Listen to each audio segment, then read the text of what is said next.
Welcome to Episode 2. This is where size becomes staggering. We're not just talking about big dinosaurs. We're entering the realm of the truly colossal. Creatures with wingspans wider than city buses, predators with bite forces that could crush bone like paper, and land animals so heavy they rival the largest whales to ever exist. Ankylosaurus was a massive quadrupedal herbivore from the late Cretaceous, measuring between 6 and 8 meters in length and weighing up to 8 tons. Its body was low, wide, and heavily built, supported by short, muscular limbs with broad feet adapted for stability. The overall silhouette was rectangular and compact, minimizing exposed areas and maximizing defensive coverage. The tail was long and ended in a large bony club formed by fused osteoderms, likely used as a deterrent against predators. Its entire dorsal surface was covered in thick armor plates embedded in the skin. Osteoderms arranged in transverse rows, varying in shape from flat rectangles to rounded nodules. Larger conical spikes lined the flanks and shoulders, while the tail club could deliver powerful blows. The skull was broad and flat, with fused cranial bones and minimal openings. The beak was sharp and keratinous, followed by small leaf-shaped teeth suited for cropping low vegetation like ferns and cycads. Jaw musculature suggests a strong bite, though digestion relied on fermentation rather than chewing. Fossil remains are rare but include several skulls and partial skeletons, mostly from the Hell Creek Formation. Reconstructions rely heavily on comparisons with better-known relatives like Euoplocephalus, especially for armor layout and tail morphology. Triceratops was a massive quadrupedal herbivore from the late Cretaceous, measuring 8 to 9 meters in length and standing about 2.3 meters tall at the hips. Its body was compact and muscular, supported by 4 sturdy limbs with hoof-like claws. The forelimbs were semi-sprawled, giving the animal a slightly forward-leaning posture. Estimated weight ranged from 6 to 12 tons. The torso was deep and barrel-shaped, housing a large digestive system capable of fermenting tough plant material. Its skull was among the largest of any land animal, reaching up to 2.5 meters in length. It featured a broad, bony frill extending over the neck and 3 facial horns, 2 long ones above the eyes and a shorter nasal horn. The frill was not solid bone, but had large fenestries in related species, though Triceratops may have had a more solid structure. The beak was sharp and keratin-covered, ideal for cropping vegetation, while the jaws contained hundreds of shearing teeth arranged in dental batteries. These teeth were constantly replaced and capable of slicing through fibrous plants like palms and cycads. The jaw musculature was powerful, allowing for strong vertical slicing motions. Triceratops had a relatively short tail and a low center of gravity, contributing to its stability. Its skin was likely rough and scaly, possibly with sparse bristle-like structures along the back. The frill may have served multiple functions: defense, thermoregulation, and visual display. Stegosaurus was a large, slow-moving herbivore from the late Jurassic period, living around 155 to 150 million years ago in what is now Western North America. It measured between 6 and 9 meters in length and weighed an estimated 3 to 5 tons. Its body was low and elongated, with a deep barrel-shaped torso and a relatively short neck. The forelimbs were much shorter than the hind limbs, giving it a distinct arched posture. Each foot had broad, hoof-like toes, adapted for supporting its bulk. The most iconic features of Stegosaurus were the 2 staggered rows of large dermal plates running along its back and the 4 long spikes at the end of its tail, known as the thagomizer. The plates were embedded in the skin, not directly attached to the skeleton, and varied in shape from broad and rounded to narrow and pointed.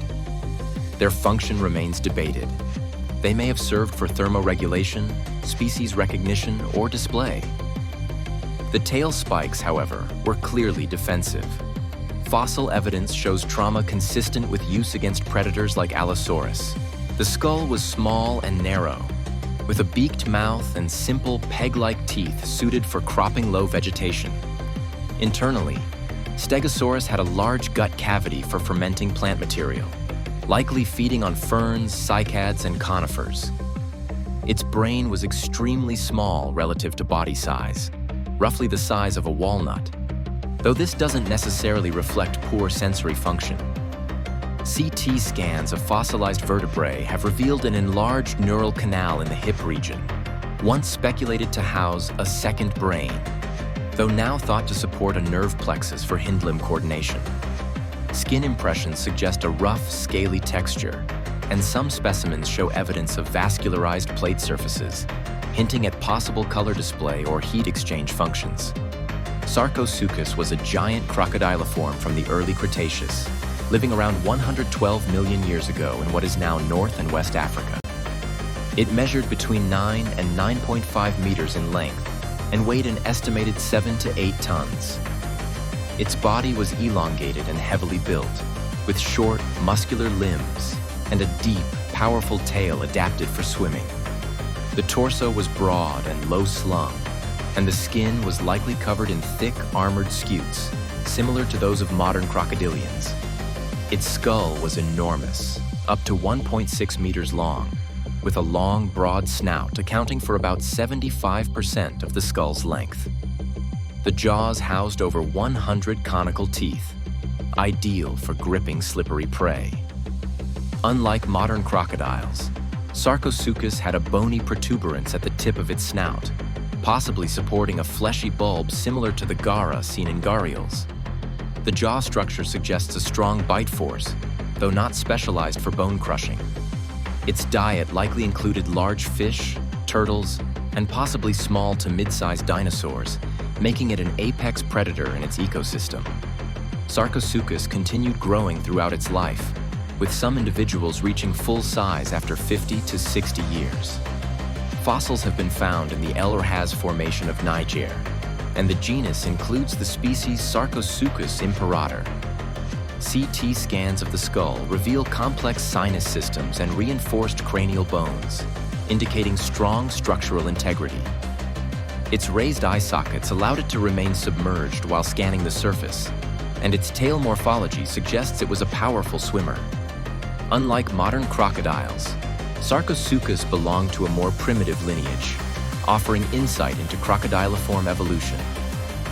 Parasaurolophus was a large hadrosaurid dinosaur from the late Cretaceous, measuring between 9 and 11 meters long and weighing up to 5 tons. Its body was long and relatively lightweight for its size, supported by strong hind limbs and shorter forelimbs. It could walk both bipedally and quadrupedally, likely switching posture depending on activity. The tail was long and muscular, used for balance and possibly communication. Fossilized skin impressions show a pebbled, scaly texture. The torso was deep and housed a large digestive system adapted for fermenting tough plant material. The most distinctive feature of Parasaurolophus was its elongated, backward-curving cranial crest, which could reach over 1.5 meters in length. This crest was hollow and connected to the nasal passages, forming a complex system of tubes.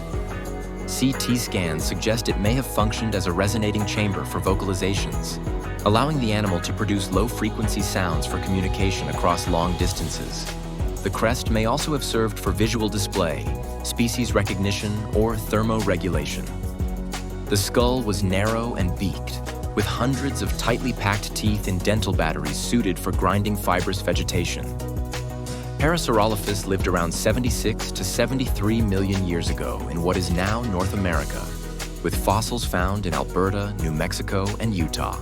The genus remains one of the most iconic examples of dinosaur acoustic and visual adaptation. Quetzalcoatlus was one of the largest flying animals in Earth's history, with an estimated wingspan of 10 to 11 meters and a body length of over 3 meters.